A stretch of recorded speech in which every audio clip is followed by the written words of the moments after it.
کہ خراب یثرب خروج الملحمۃ الکبریٰ. خروج الملحمہ، ملحمہ کیا ہے یہ؟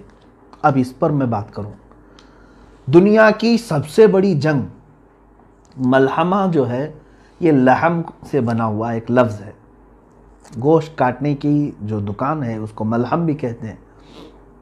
ملحمہ، اس میں گوشت کے ٹکڑے ٹکڑے ہو جائیں گے، جس کی وجہ سے اس کو بہت بڑی ملحمۃ الکبریٰ، یعنی اللہ کے حبیب صلی اللہ تعالیٰ علیہ وسلم نے یہ فرمایا خراب یثرب خروج الملحمہ. ملحمہ کیا ہے؟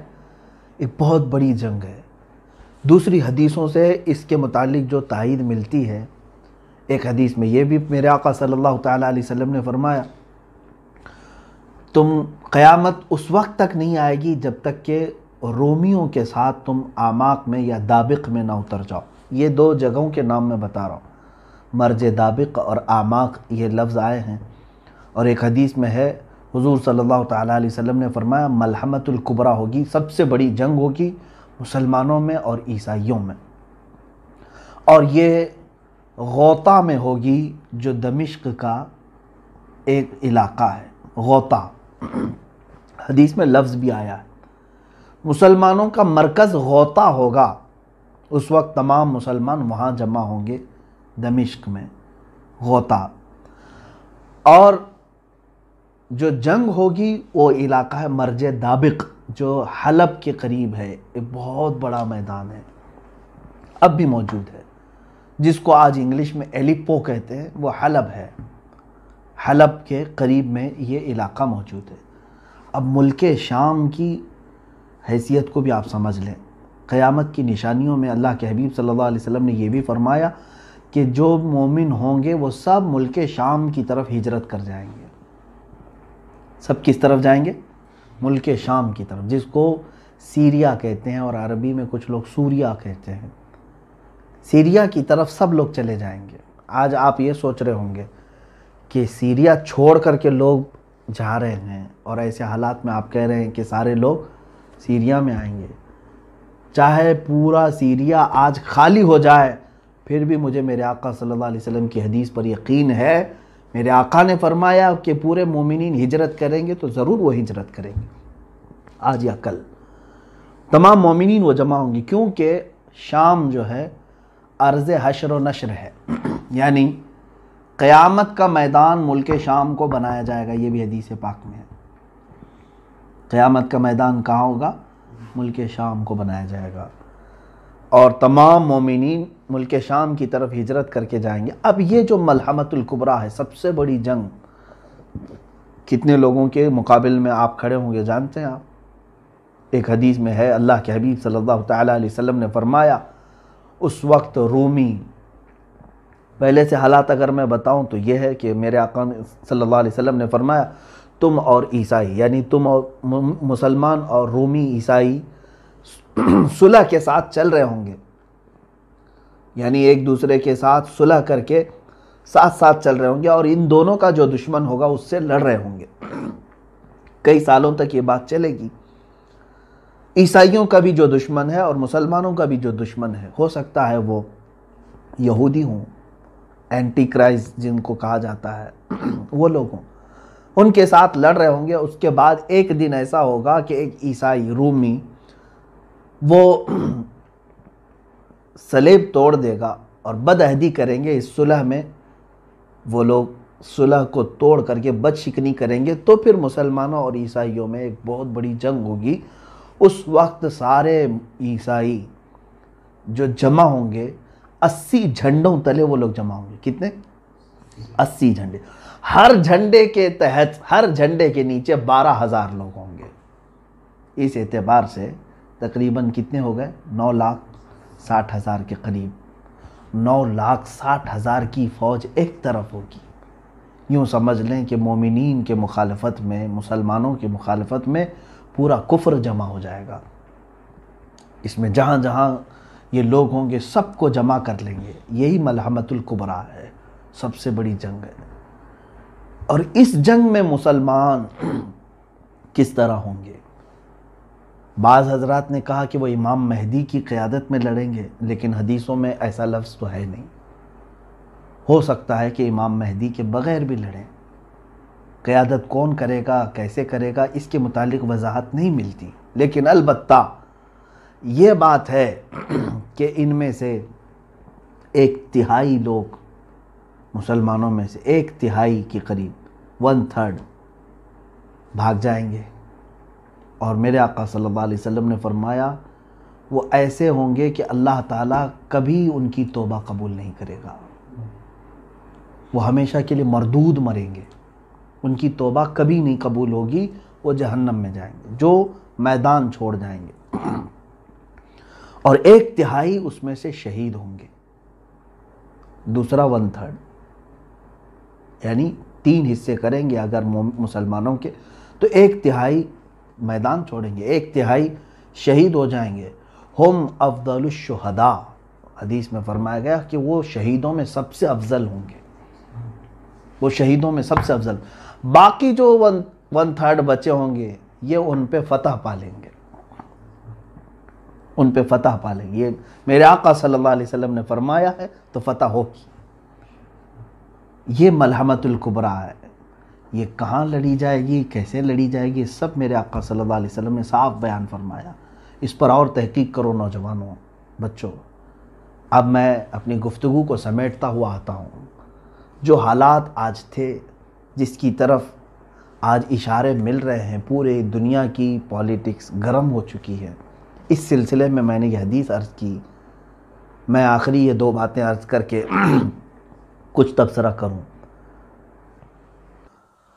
اور جیسے ہی ملحمۃ الکبریٰ ختم ہوگی، حدیث پاک کے لفظ ہیں فتح قسطنطینیہ۔ قسطنطنیہ کیا ہے؟ یہ آپ ہو سکتا ہے یہ لفظ سن رہے ہوں، حالانکہ یہ پرانا لفظ ہے اور علم والے جانتے بھی ہیں۔ یہ ترکی کا وہی شہر ہے جس کو آج استنبول کہا جا رہا ہے۔ اس شہر کے فتح کے سلسلے میں بھی میرے آقا صلی اللہ تعالیٰ علیہ وسلم نے بشارت دی تھی۔ اول جیش غزاہا، ایک حدیث پاک میں ہے، وہ سب سے پہلا لشکر جو غزوہ کرے گا یا جہاد کرے گا اور قسطنطنیہ فتح کرے گا، وہ لوگ بلا حساب و کتاب جنت میں جائیں گے۔ وہ فتح قسطنطنیہ جو ہے وہ پہلے کے دور میں ہو چکی ہے، حضرت عمر فاروق رضی اللہ تعالیٰ عنہ کے زمانے میں، اور اس کے بعد کئی مرتبہ جو ہے یہ شہر فتح ہوا ہے۔ سلطان محمد فاتح کا بھی نام آتا ہے اس میں، جو قسطنطنیہ جنہوں نے فتح کیا، کافروں کے ہاتھ میں گیا پھر فتح کیا، ان کے ہاتھ میں گیا پھر فتح کیا۔ اب تو چونکہ یہ ترکی کے پاس ہے، ترکی کا بڑا شہر ہے، اور ابھی ترکی میں مسلمان ہیں، اسلامی حکومت ہے، لیکن جہاں تک خدشہ میرا ہے، میں اپنی بات کر رہا ہوں، ہو سکتا ہے یہ ترکی کے ہاتھ سے نکل جائے گا استنبول شہر، یہ پھر سے عیسائیوں کے ہاتھ میں ہو سکتا ہے چلا جائے، اور ایک زمانے تک ان کے ہاتھ میں رہے گا، کیونکہ آج کے جو حالات بتا رہے ہیں، لبرلزم وہاں پر کافی بڑھ چکا ہے، جو بلکہ میں اگر بتاؤں، آپ تحقیق کریں، ترکی کی حکومت کا جو آئین ہے، وہاں کا جو نظام ہے، اس میں بھی یہ چیز موجود ہے کہ وہ ترکی کوئی ایک مذہبی حکومت نہیں، یعنی وہاں کا کوئی سرکاری مذہب نہیں ہے، بلکہ وہ جیسے انڈیا ہے سیکولر ہے، ہمارا کوئی سرکاری مذہب نہیں، اسی طرح سے ترکی کا بھی انہوں نے بنایا ہے۔ جب خلافت عثمانیہ ختم ہوئی تھی تب یہ بنایا گیا تھا اس طرح سے کہ موجودہ صدر نے اسلامی کام زیادہ کیے ہیں، لیکن آج بھی وہاں کا نظام ہے وہ سیکولر ہے، اور آج بھی بہت سارے وہاں امریکہ کے پٹھو موجود ہیں، بہت سارے ایسے جو منافق ہیں، وہ اپنے ماحول کو بڑھانے کی کوشش کر رہے ہیں۔ تو مجھے جہاں تک اندیشہ لگتا ہے استنبول ان کے ہاتھ سے جائے گا اور عیسائیوں کے قبضے میں رہے گا، چونکہ حدیث پاک میں جو ترتیب بتائی گئی ہے، پہلے عمران و بیت المقدس، بیت المقدس کی آبادی اور مدینہ کی ویرانی، مدینہ کی ویرانی ملحمۃ الکبریٰ کا ظہور ہوگا، یعنی بڑی جنگ ہوگی۔ اب وہ بڑی جنگ سالوں تک نہیں چلے گی، ایک بات یہ بھی سمجھ لیں، جیسے وار نہیں ہے یہ world war first, world war two جس طرح سے ہوئی، بہت سارے لوگ اس کو ورلڈ وار 3 بھی سمجھ رہے ہیں۔ میں جہاں تک سمجھتا ہوں یہ ورلڈ وار 3 کی بات نہیں ہے جو ملحمۃ الکبریٰ میں بتائی گئی ہے۔ ورلڈ وار 3 ہو سکتی ہے آپسی ممالک میں، لیکن یہ جو ہے وہ صرف 2 دن 3 دن یا 4 دن کا ذکر آیا ہے۔ وار جو ہے کنٹینیو چلتی رہتی ہے۔ یہ جیسے جنگ بدر ہوئی 1 دن میں ختم ہوئی، جنگ احد تھی 1 دن میں ختم ہوئی، اسی طرح سے ملحمۃ الکبریٰ بھی جو ہے یہ بہت لمبے سالوں تک یا مہینوں تک نہیں چلے گی، زیادہ سے زیادہ اس کی مدت 1 ہفتہ ہو سکتی ہے احادیث پاک کی روشنی کے مطابق۔ تو عزیزان گرامی، اب ملحمۃ الکبریٰ کے ختم کے بعد کیا ہوگا؟ قسطنطنیہ فتح ہوگا۔ تو فتح ہونے کی جو بات کی گئی ہے، اگر آلریڈی پہلے سے وہ مسلمانوں کے قبضے میں ہے تو پھر فتح کی بات کیسے ہو سکتی ہے؟ اور فتح قسطنطنیہ سے مراد اگر پہلے والی فتح جو حضرت عمر کے زمانے میں ہوئی یا سلطان محمد فاتح کے زمانے میں ہوئی، تو پھر یہ بھی ماننا پڑے گا کہ اس سے پہلے ملحمۃ الکبریٰ ہو چکی ہے، اس سے پہلے مدینہ ویران ہو چکا ہے، اس سے پہلے بیت المقدس کی یہ ساری ترتیب الٹ جائے گی۔ تو اسی لیے میں نے کہا کہ ہو سکتا ہے استنبول شہر آج کا یعنی عیسائیوں کے قبضے میں چلا جائے، پھر فتح ہوگا، اور وہ فتح کیسے ہوگی؟ جنگ سے نہیں، بلکہ حدیث پاک میں ہے وہ الملحمۃ الکبریٰ میں سے 1/3 جو لشکر تھا مسلمانوں کا، وہی جائیں گے فتح قسطنطنیہ کے لیے، اور وہ امام مہدی کی قیادت میں ہوں گے۔ امام مہدی کی قیادت میں ہوں گے۔ اس میں یہ بتایا گیا ہے کہ وہاں پر وہ لوگ بغیر کسی قتل کے، بغیر کسی لڑائی کے قسطنطنیہ کو کیسے فتح کریں گے؟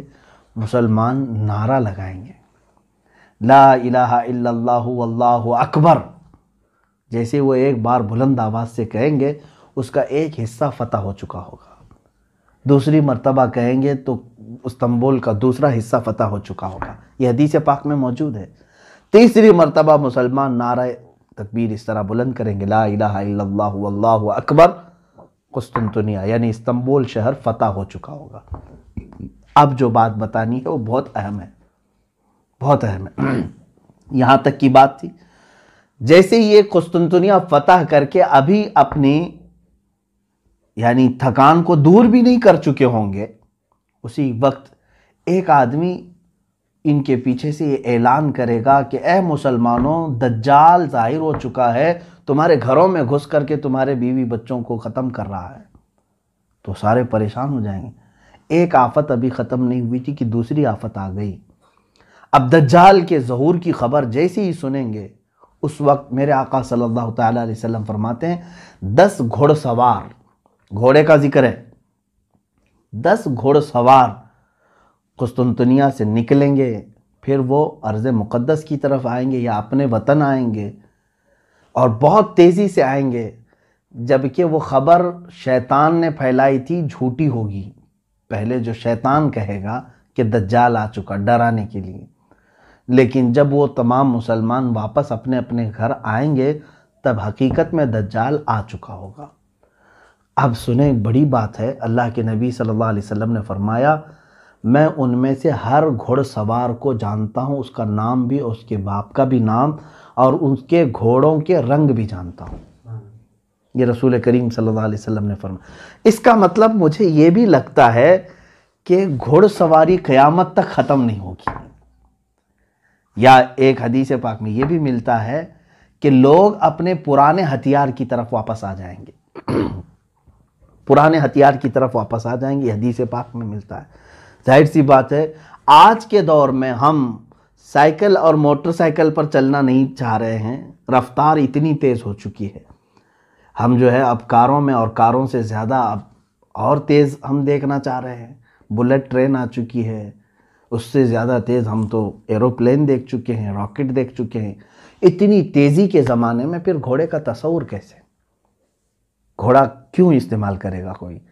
لیکن حدیث پاک میں اگر آیا ہے تو یقیناً میرا یقین کہتا ہے، میرا ایمان ہے یہ کہ یقیناً لوگ گھوڑے پر ہی سواری کریں گے، اور اس وقت اپنی پرانے ہتھیار، ہو سکتا ہے اس کی وجہ یہ ہو سکتی ہے، جیسے کہ ایک سائنسدان نے کہا ہے، بڑا سائنٹسٹ ہے، اس نے بھی یہ بات کہا کہ میں ورلڈ وار 3 کے بارے میں تو نہیں جانتا کہ کیسے ہوگی، بایولوجیکل ہوگی، جیسے ابھی بہت سارے لوگ کہہ رہے ہیں وائرس پیدا کیا گیا ہے، اگر پیدا کر کے ایک ملک دوسرے ملک کو تباہ کرنے کی کوشش کر رہا ہے تو یہ بایولوجیکل وار ہے، ایک دوسرے کو مطلب وبا پھیلا کر کے ختم کرنا، یا پھر ٹیکنالوجی کے اعتبار سے ہوگی کہ مطلب آن لائن جو ہے اس کا پورا سافٹ ویئر ہیک کر لیا، اس کی بینک کرپٹ کر دیا، یہ بھی ایک وار ہے، یا پھر جو ہے بارود سے ہوگی، پیٹروٹ میزائل سے ہوگی، کس سے ہوگی ورلڈ وار 3، اس کے بارے میں پکا کسی کو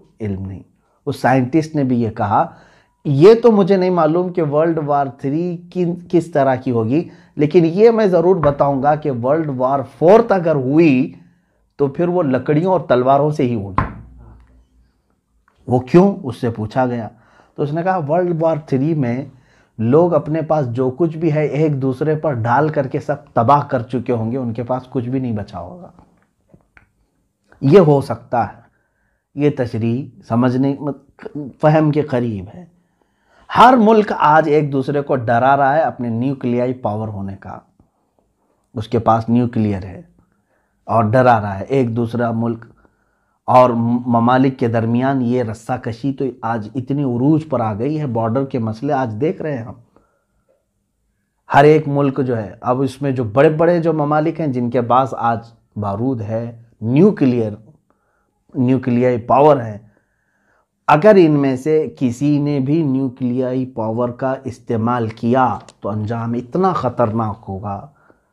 آپ نے تاریخ پڑھی ہوگی کہ امریکہ نے ناگاساکی اور ہیروشیما پر جو نیوکلیائی بم گرائے تھے، ایٹم بم گرائے تھے، آج سے وہ تقریباً 80 سال کے قریب ہو گئے، زیادہ عرصہ ہو گیا، 70 سال کے قریب ہو گئے، آج تک وہ زمین بنجر ہے، وہاں سے کوئی ایک سبزہ نہیں اگتا، وہاں کے لوگ معذور پیدا ہوتے رہے سالوں تک، اتنی خطرناک اس کی زہریلی گیس ہے۔ اور اگر وہ اس زمانے کا نیوکلیئر تھا، اب اس وقت اور پتہ نہیں اس میں کتنا ڈیولپ کر چکے ہوں گے۔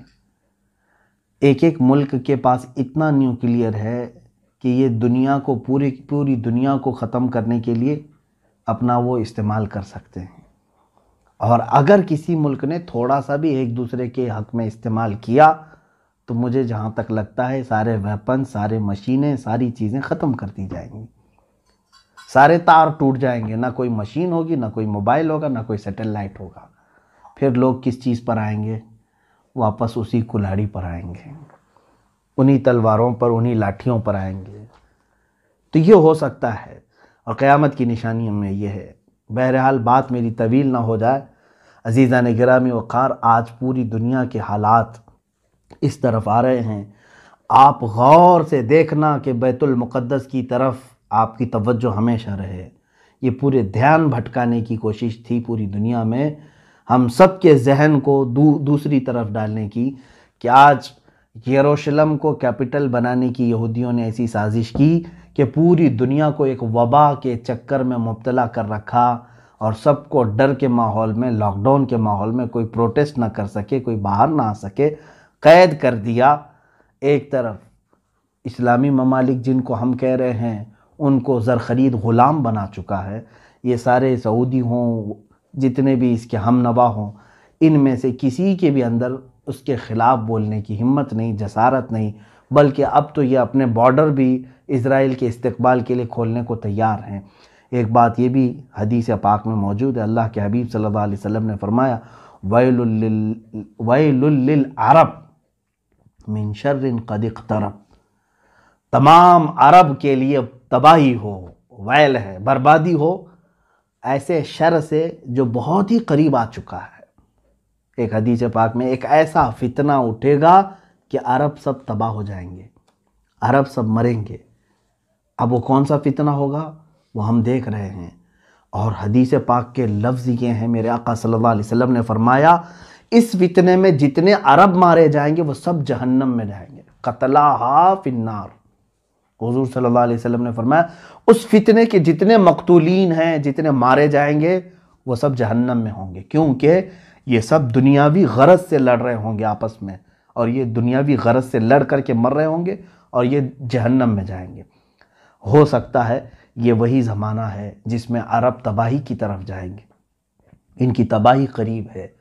اور میں نے ایک حدیث پاک اس سے قبل بھی آپ کے سامنے رکھی تھی، اللہ کے حبیب صلی اللہ تعالیٰ علیہ وسلم نے فرمایا ایک بادشاہ ہوگا، اس کے مرنے کے بعد اس کی گدی کو، اس کے تخت کو حاصل کرنے کے لیے 3 لوگ لڑیں گے، اور تینوں کو وہ تخت نہیں ملے گا، یہاں تک کہ یہ قتل و خون ریزی عام ہو جائے گی، اور یہ تباہی کا ایک دہانا شروع ہوگا۔ آج کے جو وہاں عرب کے بادشاہ کی جو سچویشن ہے وہ ایسی ہی ہے۔ میں یہ ایگزیکٹ نہیں کہہ رہا کہ اسی زمانے کے لیے یہ بات کہی گئی، ہو سکتا ہے اس کے بعد بھی ہوگا، لیکن حالات یہ بتا رہے ہیں کہ اس بادشاہ کے مرنے کے بعد یہاں پر بھی 3 دعوے دار ہیں۔ آلریڈی 2 کراؤن پرنسز کو ان لوگوں نے، 2 کراؤن پرنس کو انہوں نے ہٹایا، اب تیسرا یہ جو بیٹھا ہوا ہے۔